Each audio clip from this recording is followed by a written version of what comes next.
welcome to my fellow panelists. It's great to have you on board as well. As we were looking at those results, I think one of the things that really struck me was that a vast majority of our leadership movements are still externally hired, right? So, as HR leaders, I think the question on everyone's minds would be, is it a case of our leadership programs not being able to generate enough talent internally? Is it succession programs not quite hitting a maturity level that we need? Or is it simply that what we need in leaders is changing too fast and we want to, why we're kind of disproportionately going more towards buy rather than build? So, this is one I'd, like everyone's inputs on. So maybe since I can start from you. Thank you.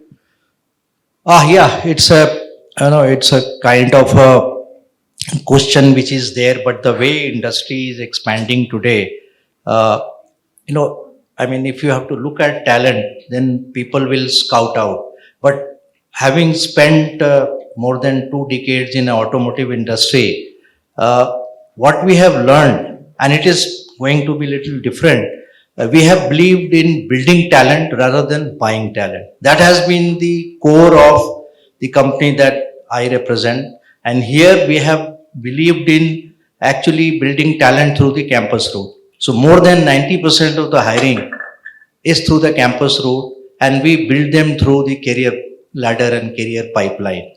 The lateral hiring is only up to 7-8 years of experience. We believe in culture building. We believe in long-term retention, a strategy which helps the organization create this value proposition, not only for the company, but for the customer at large. And this is, I would say, is the value proposition for the company. And this is the differentiating factor between us and competition, where we have been able to create talent pipeline in such a strong way that it has been phenomenal. In fact, I have no qualms in saying that we, in Maruti, we have been like Unilever of auto industry. If you look at most of the auto industry, they are actually driven by ex-Marutian. So that is the strength of succession plan or kind of talent pipeline that we have built. And secondly, we have the mix of some Japanese expats also coming in. So that fulfills that 10-20% of external talent that you want. But largely, we have been able to create success story following this. But I know in today's context, where now I have moved to a kind of a GCC setup where I have no choice, I have no talent. So I am starting from scratch. So here, my total dependence is on external hire. And here I have to scout talent from outside, because when you are building from ground zero, you need to actually get talent who are actually very good, and then they can, in the next 3 to 5 years, start building that kind of pipeline, because that philosophy and strategy will always remain. But in the initial stage, you need leaders, you need people or talent who can really build the foundation, and then you can have your strategy. So that's my take on build versus buy. Thank you. Thank you. Yeah, ma'am. Neha? Hi, good evening, everybody. What I have realized is that it's not about building or buying. It's about the timing.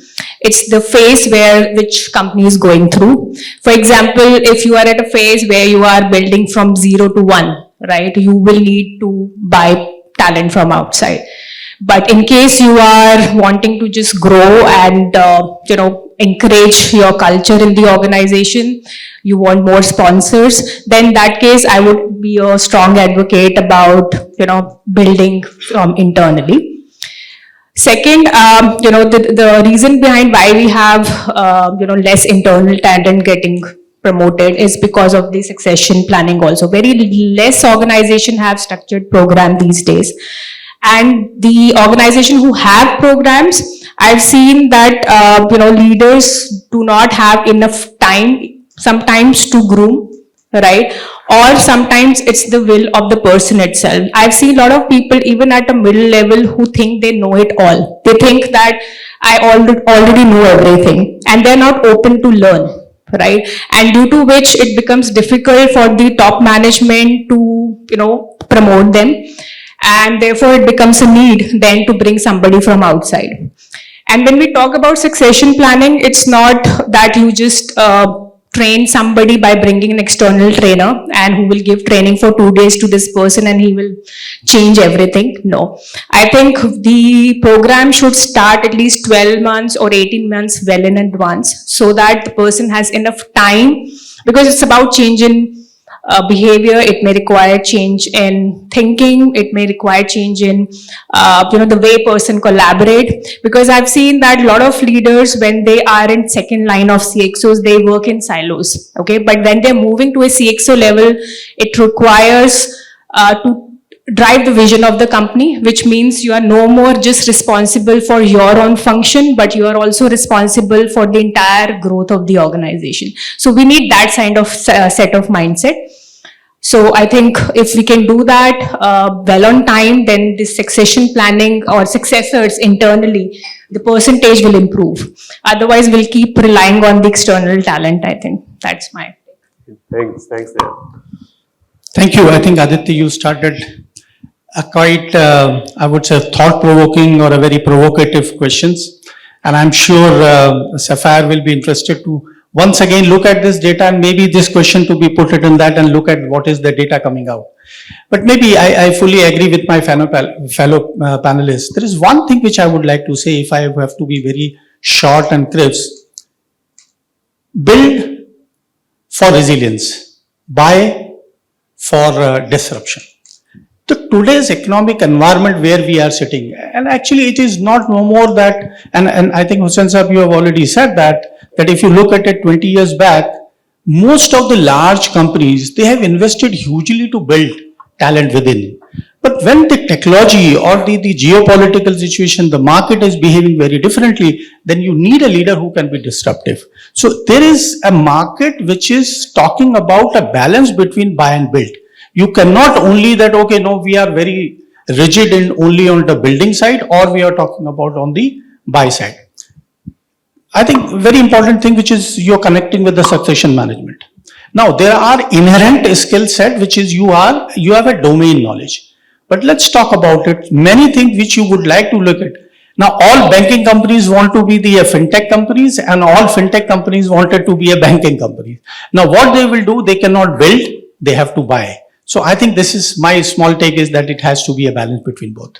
Got it. Great. So we got three very, I think very insightful answers right there. We talked about the timing, we talked about disruption, we talked about like the philosophy of building for the future, right? So I think that's really great to see that all three of you had very specific kind of views on this. Next, perhaps I'll go to you, Neha, for another statistic that we saw was around the gender diversity at a leadership level. Right now, there is an upward trend, which is fantastic to see. But as an HR community, what are some of the things that we can do to increase that diversity number? Like, how do we kind of make sure that we have women in leadership positions? How do we groom or train or hire? Yeah. So, the reason we have the diversity problem is not just because, we are encouraging less women. It's also because the workforce of women who are ready to work is also less. So automatically the female in leadership also is impacted due to that. And there are a lot of things which can only be solved only by changing the mindset of people, even from the time, like for example, in our country, there are still some parents who doesn't believe in educating their girl child or sending them for higher education. So these are few things obviously does matter, but as corporates, there are some actionable steps I think we can take is one, grooming early, which means as organization, if we can go to colleges and educate women that what are the challenges they can face in the future, how they can prepare themselves. So in case tomorrow they are planning their family, what is that honest conversation they need to do before well in advance. So as organization, yes, we can do it this way. But I think as leaders, whether male or female, We can also do few things as an individual capacity also, not just relying on what organizations are doing or not. For example, we have platforms like Herky or Aspire for Others. These are platforms who are encouraging women employment. And I myself taking a lot of free sessions on their platforms to educate women how to prepare themselves, right? So as an individual also I can do a lot of things, and I don't have to really wait for companies to run a proper program to solve this diversity problem. And when I take these sessions, I see that women who have taken career break, right, and they want to come back, they're so low on confidence because they think that they are, left behind. So it is very important, women who wants to return back, we welcome them. And very few organizations, I think today have returnship programs, right? So if we can have returnship programs in the organizations, that will really help. And I think if we can also do little change in the hiring process, where I've seen that a lot of people still believe in the old method of judging somebody basis their breaks or basis the number of years they have spent in the organization. If we try and understand why the person has taken a break, go into deep and understand, I think it will be better. And in fact, I've seen that, AI, the ATS systems are also filtering resume basis the tenure spent or the break taken by the person. And I'm not here specifically talking about just female, it could be male also. A lot of male also take break. Maybe they go to start their business and they doesn't succeed and they want to come back to career. So I think returnship programs is also something we should try. And obviously working as an individual capacity also, if we can start doing things like, educating women, I think it will make a lot of difference. I think that's a very interesting point you made about AI being, perhaps reflecting the biases of the people who are kind of running the system. So I think that's a great point. Just a quick follow up on that, like, as you rightly said, things like tenure, things like, how many breaks you've taken and things like that can kind of be taken as a bias and can potentially stop you from even entering the door for the interview, right? I mean, so how do you kind of ensure that you, like, as organizations, and what can organizations do to ensure that the right capabilities get filtered, right? And this, any one of you who wants to answer, like perhaps Neha, you can go first and then. Maybe on the other side of the table. So, Neha, what you have touched is very sensitive, and I think it's a very mature thing for all the corporate, and I would say at the CXO level, we have to think about it. And I would not deliberate too much. I think we know this gender situation. We know the problems you have elaborated in very nicely. But my humble request will be, and this is what we are doing in wherever we have worked or where I'm working now, that do we have a woman in leadership program which clearly talks about with some KPIs. This should not be a lip service that, oh, I'm running one show, I'm doing CEO mentoring for women, or I'm running a program or development program for the women. But that is all about to showcase how you are uplifting the woman in leadership at the board level or at the executive level. The point is, do you have a KPI?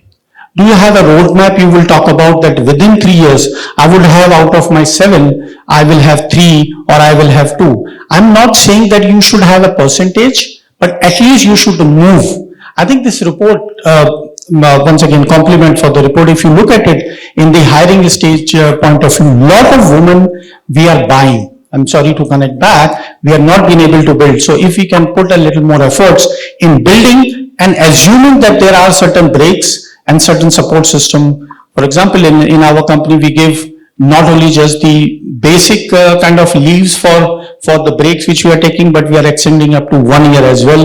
And also for the parenting also we give up to 84 days. So there are few steps which you have to take it, assuming and linking to your business goals. Go ahead. I completely agree with you. Basically there is a sort of an unconscious bias when it comes to hiring. I have seen that. And for many, job which is, say it is shop floor or whether it is, front end jobs or things like that, there is a sort of a bias where many companies were not actually doing that, But today things have changed.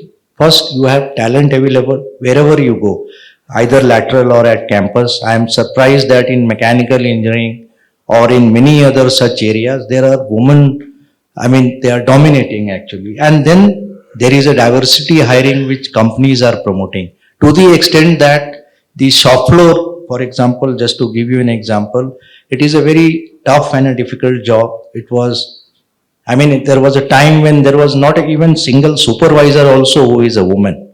But we have seen in Japan that women are working in the shop floors also. But now in India, many automotive companies have actually gone for full assembly line, which is managed by 100% women employees, including in Maruti, they have, created a line which is, and getting ITI, woman ITI, being a fitter or a turner at the lowest level, I am telling, forget about others. But then when you talk about MBAs or talk about engineering, the female ratio has actually gone up and hiring has also gone up. But his point, what he has raised, is how you nurture talent, how you ensure that people grow in the organization and they come from inside, which is very important. And of course, many companies are promoting that. In fact, women will take career break. How to bring them back is important. And companies like Tata's and all, they have created many wonderful programs where people, even after taking 2-year, 3-year break or 4-year break, are coming back and encouraged. So here in our company also, we have sabbaticals which we give for such purpose so that women can come back. And I'm happy to say and see that the percentage of the diversity that is there is growing very fast in this organization, and women are leading, growing up in the leadership. Forget about the board, which is of course mandated by the government to have a female in the board, which is also very important. So this is a big change which is happening, and I think many companies are promoting that. And the figures and all, which is also reflected in the diversity hiring, is a indication, and I'm sure that as we go ahead, it will be much better. Got it. So two, I think, key takeaways there. One being that, if you kind of think about this as an enterprise level problem, right, where you're kind of trying to increase the number of women in the workforce at every level, you'll automatically get more candidates and more options at leadership level. And secondly, I think, Devvesh, what you said was important, that, you don't need to necessarily commit to a number, but you need to move, right? And that movement is very important. I think that's a very powerful statement. So Devvesh, I'll go back to you for the next one, which is one more thing that we saw in the report was that disproportionately we are seeing more and more people preferring to join Indian companies over MNCs, and that trend seems to be reversed for MNCs. So I know, in your experience, you've worked with both. So what could be some of the reasons for these movements? So, thank you, Aditya. And I think this report has touched very importantly in terms of, and if you have seen that graph is clearly talking about that the Indian companies are hiring a lot of people coming from MNC. Now, this is a very interesting topic. Is Indian companies are hiring MNCs, or MNC executives are more lucrative and finding it easy to come to Indian? So it's a very interesting thing, and if I look at it in a very easy language, it's a push and pull. So there is a good pull coming from the Indian companies who are looking at, and by and large all of us know for a pretty long time, Indian companies have more for the captive. So we are talking about India as our landscape and we are doing our business. But just think about when the India start thinking about, our Indian business houses start thinking about, now it's a time to move out from India, look at as a global, as a market. And that's a place, I think it's very important, they need the skills, the leadership traits, which can cater to the market, which is more as a globalization. So I think it's very important for the Indian companies to know how to operate in a global network, rather than talking about, I'm a regional player, maybe onto the eastern side of India or the western side of India. So that is a huge factor which works. Now on the other side, why MNC people are coming to India? Now look at the map where we are. We all know what is happening at the Europe. For the last 10-15 years, if you look at the data, you will find 2 to 3% growth. US, there is one sector which is growing and they have their own sets of things, and they are hugely, in terms of it, they are dependent on other markets like China, India, and the Southeast Asia. So there is a good opportunity for MNC leaders to come in Indian business houses and look at this empowerment, faster decision making, and also look at it how they can leverage the advantage which they have, because 10 years back or 5 years back, these are the same leaders who have expanded their companies in their respective countries. So there is a huge balance which is happening between push and pull. And what I see now, with the geopolitical situation, I think in the next 5 years, constant pressure will always be there that the MNCs people will continue to come towards the Indian companies. But I see a silver line by virtue of that. The mid-level segment of which is the mid-level of the pyramid, these leadership will also learn from the global MNC people who are coming into Indian companies, and maybe 3 to 4 years there will be a decline where we will see that our homegrown talent will start behaving like a global leaders. So there is a good opportunity for the Indian companies to buy these talent, but then nurture the local talent in such a way that we have the global population. Got it, got it. Any views on this, Neha? Yeah, so I will say that, when I interview somebody who's coming from MNC to Indian companies, major reason that I get to see is that they are hungry to make an impact. Okay, so they come to make an impact, like especially when they are joining startup or a scaling organization. Because there are some people even at the age of 40s or 50s, they want to do something impactful. And when they join an Indian company, as he said, that they get to own their P&L, they get to take decision faster, they can influence business strategies. And to some extent, I've also seen that, when you come from MNC to Indian companies, you can, at CXO level, you get good wealth creation.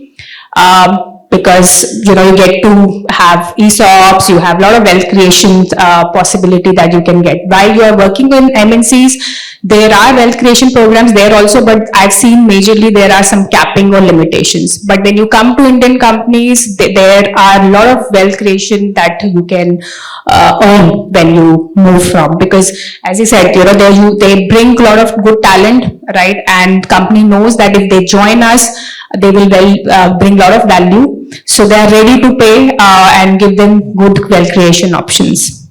Right. Thank you, Neha. I think this just reminds me, one more good news for all of us is that we should not be sitting and thinking about that, I'm working in Delhi or Mumbai or Bangalore and we are not paid in dollars.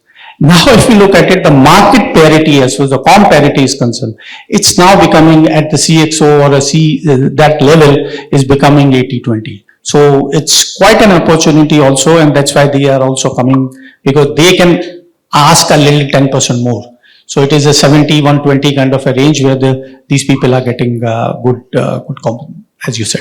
Got it. No, I think important points, and this is not true just for expats, but even like people working in MNCs in India. Like the trend seems to say that they want to go more towards homegrown Indian companies, and I guess the opportunity, the desire to go global from India rather than India being one more extension to a larger global machine is probably something that drives that. I can add one example here. Sure. I would like to add, because we are talking about people from MNCs joining Indian companies and we have given the reasoning. But one example that I can quote is the other way around. We were a public sector company called Maruti Udyog for 20 years. And the same company became joint venture, is now a Japanese multinational with the same set of talent. The only change is that some expats are coming and going, but the talent remains the same. When it was a public sector, perhaps we were selling 5 lakh cars annually. Today, being a MNC, same talent, we are selling more than 2.5 million cars a year.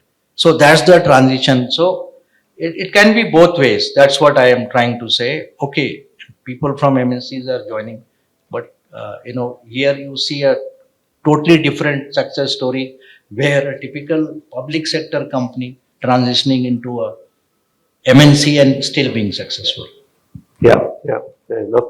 And you can hold on to the mic. And next question is for you only, Hussain. So the other thing that we saw in the report was that except for healthcare, pretty much across all other sectors, um, everyone seems to be hiring from outside their sector at a leadership level, right? So, wanted to kind of get your views on on why is that happening? Like, is that because we are valuing a cross-functional, cross-sectoral experience more? It's a very good question. See, what is happening today is the consumer behavior pattern, the the choices of products, the market sentiments, the way business is getting done, the way competition is behaving, everything is getting disrupted. So what is happening is that you need very diverse kind of talent, and that is the reason that companies are going for very different kind of talent where say they are customer centric, for example, then they may go for various kind of industries. One example comes to my mind is a very, I mean, it's a live example I can give, is that when Maruti was trying to brand itself into Arena and Nexa, because it was perceived to be a kind of a car which we wanted to create some kind of brand. So when Nexa was thought upon 12, 13 years back, the idea was that you want to attract talent, you want to attract customers. So how do you do that? What is the consumer preference? What is the customer choice? And that time I saw we hired people from hospitality, from aviation, from food industry, from various apparel industry, just to understand that how they handle their customer. So it's very important to create that kind of mix. And today industries are, because ultimately you have to sell a product, consumer behaviors are changing very very fast. The choices are, I mean, in fact, if I have an iPhone 16, tomorrow iPhone 17 or maybe Tesla phone will come, the game will change. Even in any other, the game is changing very very fast. How do you still keep the customer base there? So what is important is that is the reason that when you get diverse kind of talent from diverse industries, you get a totally different perspective which you even don't know. And that actually helps in strategizing how to move forward, how to do product modification or new product launch, and how to meet the challenging time of this disruption in the market. So that is why this is happening, and most of the industries are trying to do that. So that's what comes to my mind. And the clear example is what I have seen myself in our industry, which was very very typical of automotive, to hire only for automotive. And it's not like HR, which is industry agnostic. Right. You can go to any industry. So that's a preferred profession we are in.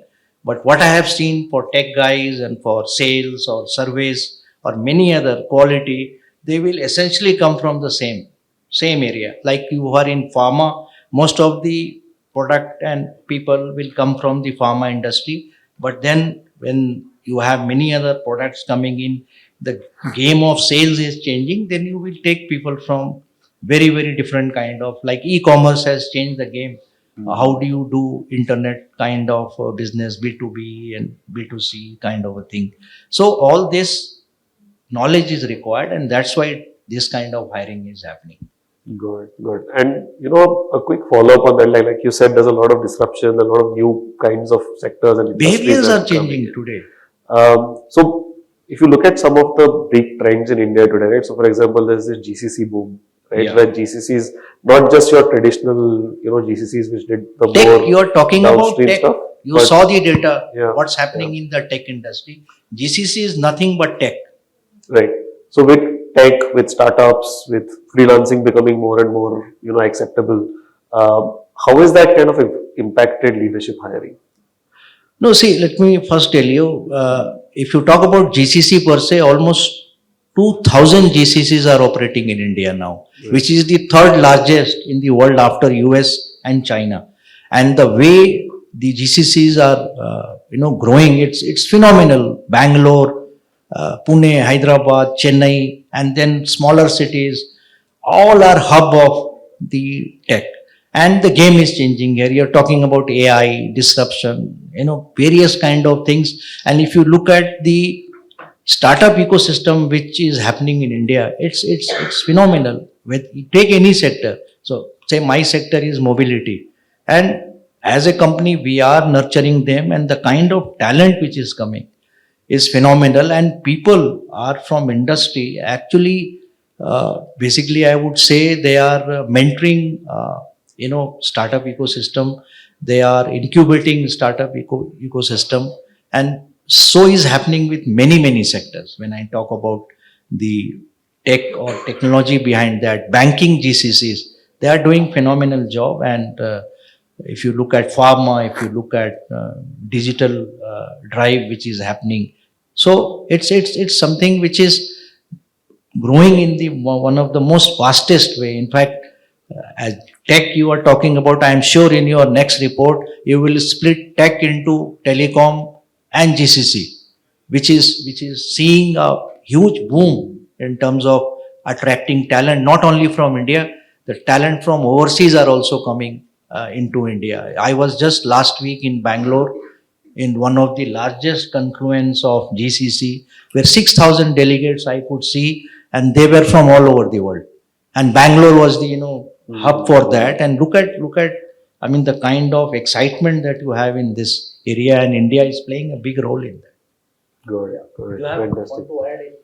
No, thank you. I think it's a very dynamic place where we are, and especially on the GCC. There are only two things, Aditya, I would like to leave for us to think about it. One, I mean, GCC has come of its age.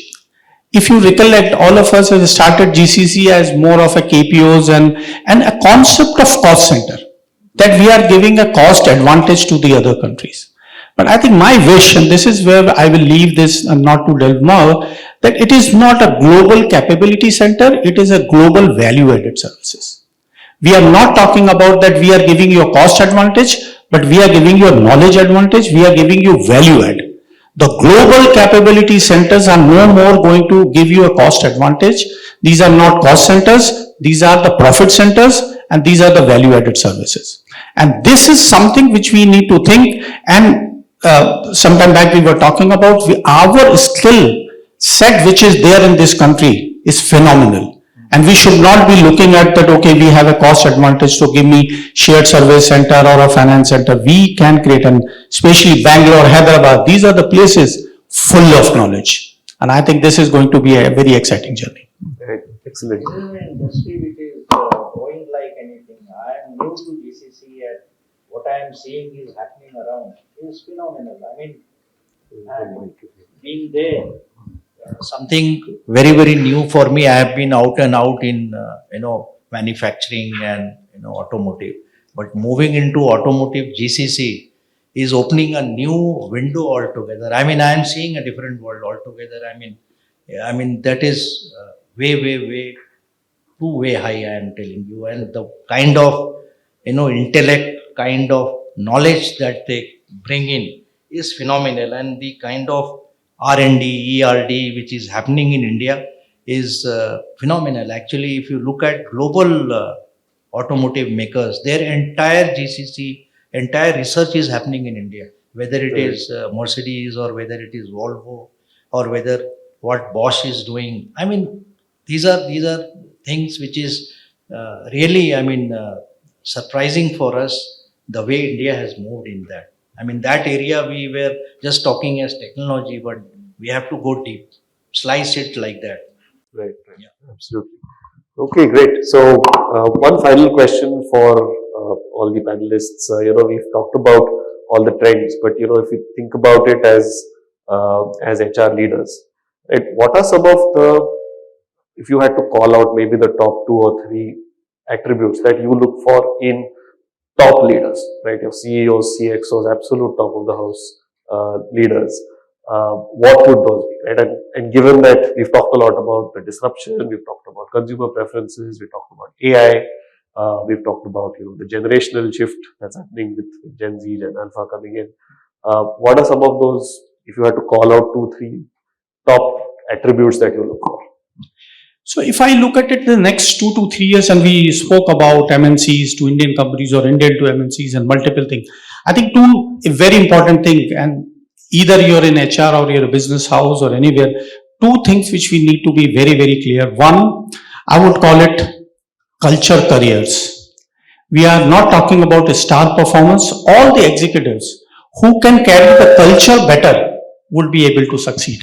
And why I'm saying this, because the next topic is very interesting for me, is the digital transformation. It's a very easy word, but if you are not being able to connect with your culture, you will not be able to do the digital transformation. And this is not just the digital like doing from one system to other, but it's you're talking about unlearning of your processes and system and going into a different network.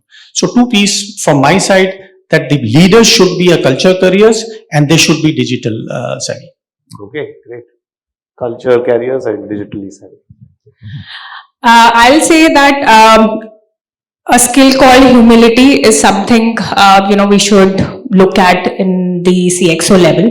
Now we talk about empathy, which means that I understand your feeling. We talk about modesty, which means that I'm grounded or I will share credit. I think humility means that I am ready to hire somebody better than me. I am ready to unlearn and then learn. I am ready to accept that I don't know it all. So especially, in an AI or a Gen Z kind of environment where we have Gen Z who do not like to actually follow hierarchies, right? They generally tend to get influence people who are humble and who are approachable. So if we have people at the top who with the good humility skills, I think it will be good, because then you will see that people who are down the line, they get a chance to grow.